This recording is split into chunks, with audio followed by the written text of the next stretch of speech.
You can play it on a PS3. You can play it on a PS4. You'll be able to play it on a PS7. You can probably even play it on your washing machine. I am, of course, talking about Bethesda's all-conquering juggernaut, The Elder Scrolls Skyrim. A game in which you have the absolute freedom to do whatever you want, whether it's slaying wannabe Vikings or filling your inventory with cheese wheels. You want to know something crazy about Skyrim though? Well, it actually has a main story.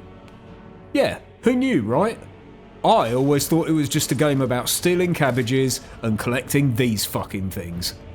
But what the hell is it all about anyway? You play as, well, whoever you want really, assuming that human, elf, crocodile or sexy cat are your bag of chips. We don't talk about orcs. So, of course, you decide to be a sneaky elf with a sword and a bow because nobody does that.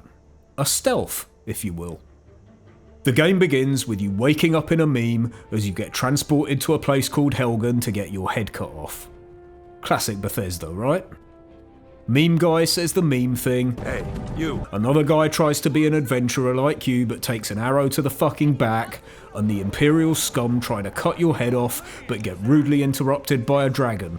Unless you're playing on a PC with mods, in which case it's probably a Flying Thomas the Tank Engine. Ha ha, how original. You and Meme Bro, who also happens to be the only male voice actor in the entire game, make the most of the confusion to skip town. You make your way through some caves and emerge blinking into the glorious sunlight of Skyrim. The world is now your oyster.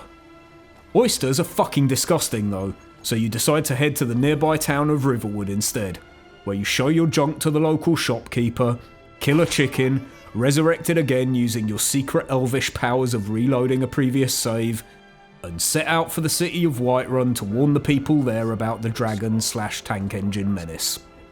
Once there, you hit an innocent little girl, so the guards will arrest you because it's quicker than walking up the hill and... Oh. Okay, right. Wait, I know you.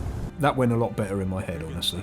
Anyway, you finally make it up there, where you talk to Jarl Binks, or however the fuck you say it, and tell him about the dragon attack. Don't think I don't know that you're the same bloke from earlier. I'd recognise that voice anywhere, mate. I'm on to you. Continue to trust in the strength of our walls? The Jarl says, my friend Triangle Face has a job for you.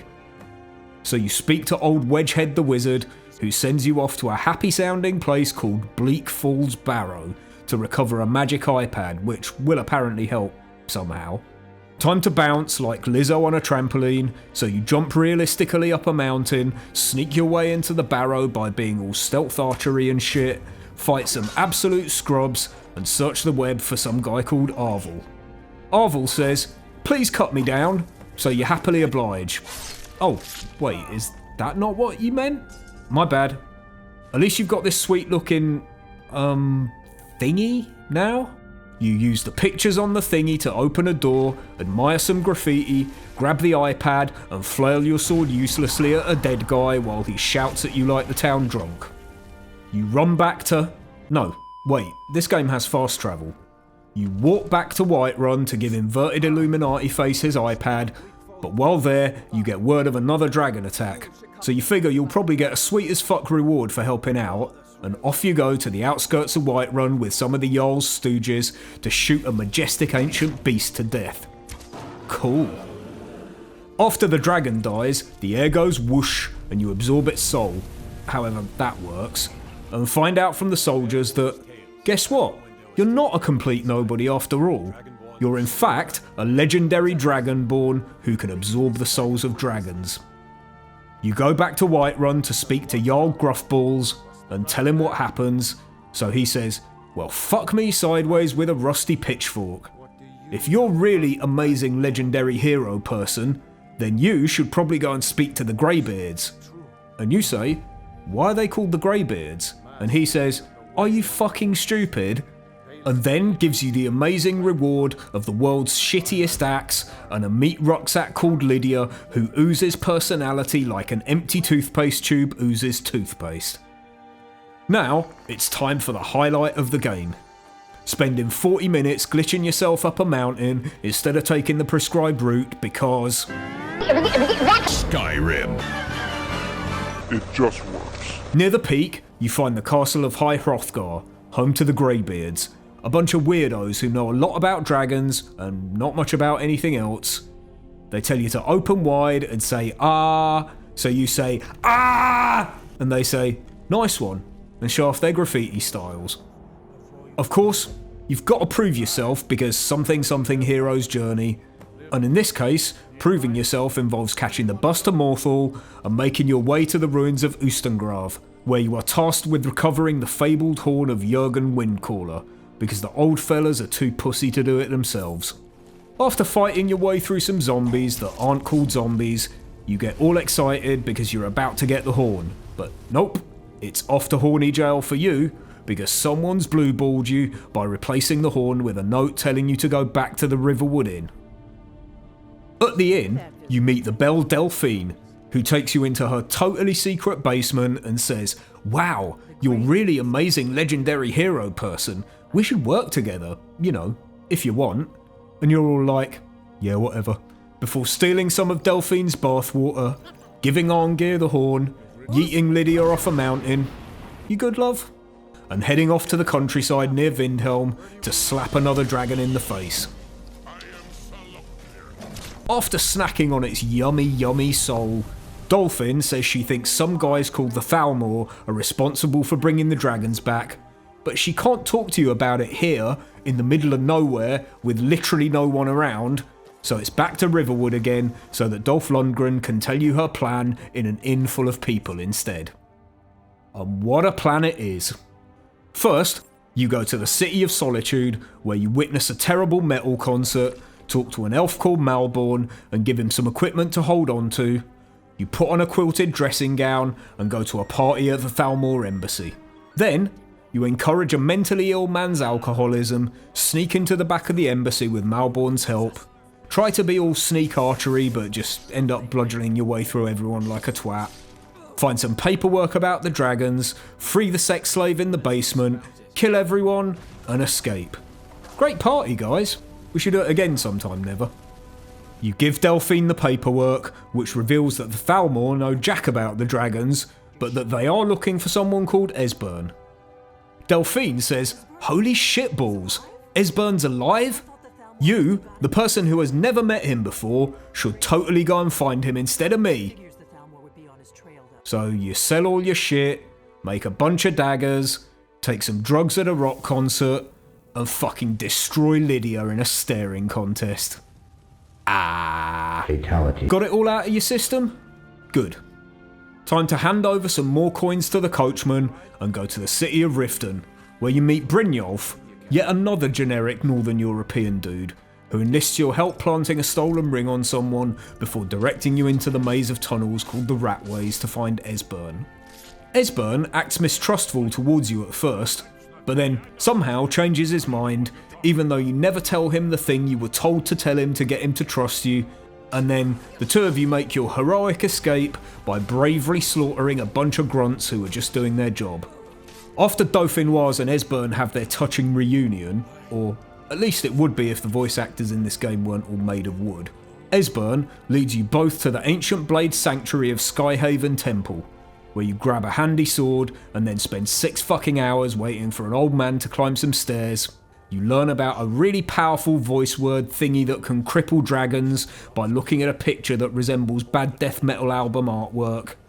You gaze at the nearby landscape and imagine how beautiful it could look if you had a PC that could power a small Central European country, and then it's time to go back and ask the beardy men if they know about the dragon fucker shout.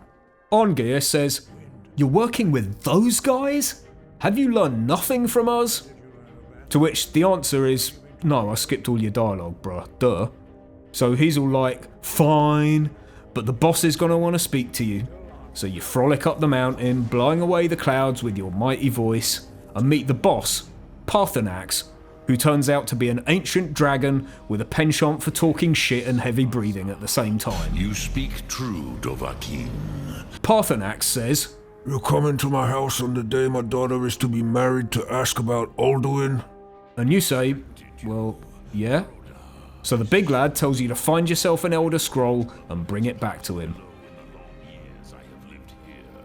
Now, wizards tend to know a fair bit about shit like ancient magic scrolls, so you tell the coachman to drive headfirst into the station platform wall and it's off to the wonderful wizarding world of Hogwarts, where you meet this horrendous gremlin of a woman, for whom the words hog and warts are both equally valid. She's all like, "I can't let you in unless you prove you're a wizarding god."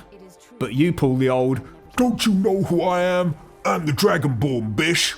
so she lets you into the library, where you find out about an old crazy dude called Septimus Cygnus, who knows one or two things about Elder Scrolls. You hop away for some ice parkour and meet Septimus, who makes it obvious that he may know one or two things about Elder Scrolls, but he knows zero things about reality. But you still manage to eke the location of an Elder Scroll in Skyrim out of him, so you head back to Whiterun for some sleep and a McRib, spot a guy warming his hands on the lingering heat of a corpse, make a few more daggers, cause like my old man used to say to me, "Son, you'll never know when 33 iron daggers might come in handy." He didn't say that. He didn't say much to me. And then, it's off to Dawnstar. You trek to the ancient Dwemer ruins of Alftand through the kind of snowy landscape that would give Tony Montana a chub on, and make your way inside. Now, this is a huge sprawling section of the game, so I'll treat it with the respect it deserves by skipping over most of it. Basically, you explore some ruins, kill some stuff, meet Kadjit, who might have wares if you have coin, but you don't, so Kadjit has deadly injuries instead. You avoid the Falmer elves, fight a robot, and head down into Blackreach. Okay, stop gawping. I get it. This place is pretty as fuck, and you could spend hours here, but you don't, and you run through it in literally 2 minutes instead. Where's Lydia? Who cares? At the far end lies the Tower of Mazark, where you get the unbridled joy of the most annoying puzzle in the entire game, just to crack open a fancy Kinder Egg and recover the Elder Scroll. You're all done here now, so it's back to Whiterun to buy yourself a house just to show off, accidentally stumble across what I have since dubbed the mysterious kettle incident. I ain't done nothing. Check out your new house. Oi, do you mind, mate? We're trying to film a fucking YouTube video here. Don't you know who I am? Sorry about that. You head back up to Mr. Bossman, and he tells you to read the Elder Scroll. Doing so transports you into a vision of the past, where you witness the ancient heroes defeating Alduin by shouting at him until he gives up and yeeting him into the future. Thanks a fucking bunch, guys. The vision ends, and you come to find Alduin attacking you. Good thing you just learnt a new shout, so you go "Ah!" until Alduin says his safe word and fucks off to Sovngarde to lick his wounds. Paarthurnax tells you that the best way to follow him is to capture a dragon, and that the palace in Whiterun is prime real estate to do it in. So you go back to try and convince the Jarl that you're not completely fucking batshit, honest gov. Jarl Garfield is all like, "Okay, I guess, but first we need to sort out this pesky war in Skyrim." So you go back to the Greybeards again and bully them into hosting a peace treaty between both sides. Both sides, in this case, meaning the oppressive arsehole imperialists and the racist arsehole stormcloaks. Can't we just kill everyone? They all sound fucking awful. But no, let's all sit down around a table and bitch at each other like 5-year-olds instead, yeah? Okay. After what feels like an age of grown adults going at each other, the peace terms are finally sealed and it's time to go catch you a dragon. So you slap on your best makeup and sexiest dress and seduce the dragon Odahviing into flying into Dragonreach. Odahviing says, "Hey baby, you want some of that sweet Alduin action? Well, hop on sugar, I'm gonna give you the best ride of your life." But he just gives you a shitty loading screen instead. And then you find yourself in the ruins of Skuldafn, where you battle your way through the usual assortment of nasties, fight this floaty boy, pick up his dope looking staff, cry when you realise you need to give up the staff again immediately to proceed, and warp through a magic butthole to the legendary realm of Sovngarde. Once there, you shout at some more fog until it gets embarrassed and leaves, You battle Conan the Barbarian, and then you head into the Halls of Valor, where heroes from ages past live out their eternity. I mean, I say heroes, most of them just sound like bad Arnie impersonators. Get to the chopper! Anyway, you gather up a few of them and say, "Hey guys, wouldn't it be fun if we went and killed the dragon?" And they say, "Oh yes, and we can have a picnic afterwards." So you head back outside with the lads, ready for your final face-off with the dragon. Now, I'd love to say that this battle is an epic, mind-blowing climax to the story, but since I turned the difficulty right down for this last section, because I just wanted some video footage, Alduin dies in a few brief sword swipes, and you're all like, "Oh, is that it?" You return to Skyrim to speak to all your old friends and brag about your victory, and they're all like, "Oh, is that it?" as well. So fuck every single one of them, I guess. You could at least pretend to be excited. I spent 12 hours of my life playing this shit. Suppose the only thing that's left to do now, except for, you know, literally everything else in the game, is to go and watch your favourite singer performing and make it rain. For the age of aggression is just about done. As always, guys, thanks a lot for watching, really appreciate it, and if you enjoyed it, please give a like, drop a subscribe if you haven't yet, and I will catch you all next time. Peace!